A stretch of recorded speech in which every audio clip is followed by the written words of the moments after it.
அடுத்து நம்ம பார்க்க இருக்கும் சித்தர் அகப்பை சித்தர். இந்த அகப்பை சித்தரனுடைய வரலாறு இப்போ பார்க்கலாம். இந்த அகப்பை சித்தர் திருவள்ளுவர் பரம்பரையில் தோன்றியவர் அப்படிங்கிற ஒரு கருத்து இருக்குது. இந்த சித்தரோடைய இயற்பெயர் என்னன்னு சொல்கிறாங்கன்னா நாயனார் அப்படின்னு சொல்கிறாங்க. இவருடைய குலத்தொழில் என்னவாக இருக்குது அப்படின்னா நெசவு தொழில். நெசவு நெய்தலை முழு முதற் தொழிலாக கொண்டு இருந்திருக்கிறாங்க. தொழிலில் நல்ல வருமானம் கிடைத்தும் பொருளாசை இல்லாமல் அகப்பை சித்தருக்கு இறையருள் எப்படி கிடைக்க பெற வேண்டும் அப்படிங்கிற அருளாசை தான் மிகுதியாக இருக்குது. அந்த அருளாசையை பெறுதல் எப்படி அப்படிங்கிறத தேடி அலையிறாரு. மக்களை மாயையிலிருந்து மீட்பதற்காக முதலில் தனக்கு ஒரு குருவை தேடி காடுகளில் எல்லாம் அப்படிங்கிறாங்க. அதாவது மக்களினுடைய இந்த எண்ணங்களை, சிந்தனைகளை, நல்ல மாற்றங்களை உருவாக்க வேண்டும் அப்படிங்கிறது அகப்பை சித்தருடைய ஒரு எண்ணமாக இருந்திருக்கு. இந்த எண்ணத்திற்காக என்ன பண்ணியிருக்காருன்னா சிவபெருமானை தேடி அலைஞ்சிருக்கார், மக்களுக்கு நன்மை செய்ய வேண்டும் அப்படிங்கிறக்காக. அப்போது அந்த இடத்துல ஜோதி மரம் ஒன்று இவருடைய கண்களுக்கு தெரிகிறது. உடனே அந்த மரப்பொந்துக்குள் புகுந்து கொண்டு சிவபெருமானை என்ன பண்ணுறாருன்னா தனது மனக்கோயிலில் குருவாக தியானித்து தவம் இருக்க தொடங்குறாரு.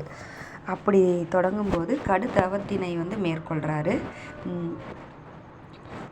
இந்த மிகப்பெரிய தவப்பேற்றை பார்த்து அகப்பை சித்தருக்கு பல அரிய மந்திர உபதேசங்களை செய்கிறாரு சிவபெருமான். உடனே மந்திரங்களை செய்துவிட்டு அகப்பை சித்தருக்கு உரிய அந்த சக்திகளை எல்லாம் கொடுத்து விட்டு சிவபெருமான் மறைந்து விடுறாரு. உடனே அகப்பை சித்தர் அடுத்து என்ன யோசிக்கிறாருன்னா எப்படியாவது இந்த மனித எண்ணங்களை மாற்ற வேண்டும், மனிதர்களை தீய எண்ணங்களில் இருந்து விடுவிக்க வேண்டும் அப்படின்னு சிந்திச்சுட்டு என்ன பண்ணுறாரு, மனிதர்கள் ஒருவரை ஏமாற்றி வாழும் தீய செயல்களை, தீய எண்ணங்களையும் நீக்குவதற்காகவே நாம் இந்த பிறவி எடுத்துள்ளோமோ அப்படின்னு யோசித்துட்டு ஒரு 90 பாடல்களில் என்ன பண்ணுறாருன்னா மனித எண்ணங்கள் பற்றி எழுதுகிறாரு. அதாவது மனசு எப்படி மன அலை, அதாவது எப்படி மனம் அலைப்பாய்ந்து கொண்டே இருக்கும் அப்படிங்கிறதெல்லாம் எழுதுகிறார். அதாவது அங்கும் இங்கும் ஓடும் மன அலையை மட்டுப்படுத்தினால் நஞ்சுண்ணவும் வேண்டாம், நாதியற்று திரியவும் வேண்டாம், அந்த இறைநாதன் உன்முன் தோன்றுவான் என்பது இவரின் வாக்கு. அதாவது மன அலையை மட்டுமல்லாமல் மட்டுப்படுத்தினால், அதாவது மன அலையை மட்டுப்படுத்தினால் இறைவன் நம் வசப்படுவான். அப்போ என்ன பண்ணணும்னா நம்மளுடைய மனதை ஒருநிலைப்படுத்த வேண்டும் அப்படிங்கிறது அகப்பை சித்தரனுடைய மிக சிறந்த எண்ணமாக பார்க்கப்படுகிறது. அது மட்டுமல்ல,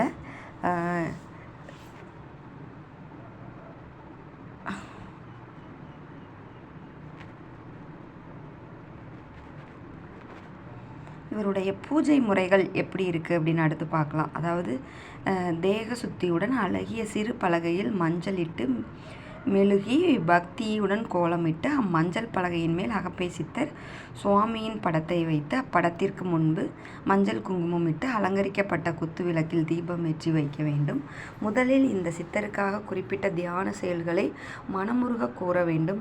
பின்வரும் 16 போற்றிகளை வில்வம் அல்லது பச்சிலைகள் அல்லது துளசி அல்லது கதிர் பச்சை அல்லது விபூதி பச்சை கொண்டு அர்ச்சிக்க வேண்டும். இவருக்கு சொல்லக்கூடிய அந்த 16 போற்றிகள் என்ன அப்படிங்கிறதையும் சொல்லியிருக்காங்க. என்ன சொல்கிறாங்கன்னா, வனத்தில் சஞ்சாரம் செய்பவரை போற்றி, பேய் பிசாசுகளை விரட்டுபவரை போற்றி, பித்ருப்பிரியரை போற்றி, உயிர்களை காப்பாற்றுபவரை போற்றி, சாந்தமாக இருப்பவரை போற்றி. இப்படியெல்லாம் சொல்லும்போது இவருடைய எண்ண செயல்பாடுகள், அதாவது இவருடைய செயல்பாடுகள் எதை நோக்கியதாக இருக்கிறது அப்படிங்கிறத நம்ம தெரிஞ்சுக்க முடியுது. இப்படி இவருடைய 90 பாடல்களும் மனித வாழ்க்கைக்கு பயனுள்ள தகவல்களை தரக்கூடியதாக இருக்கிறது. ஆதலால் அனைவரும் படிப்போம், பயன்பெறுவோம். நன்றி.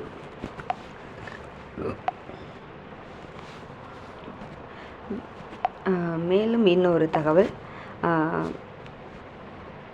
ஜாதகத்தில் ஏற்படக்கூடிய இந்த குரு பகவானில் ஏற்படக்கூடிய தோஷங்களை அகற்றக்கூடிய மிகப்பெரிய சித்தராக அகப்பை சித்தர் இருந்திருக்காரு.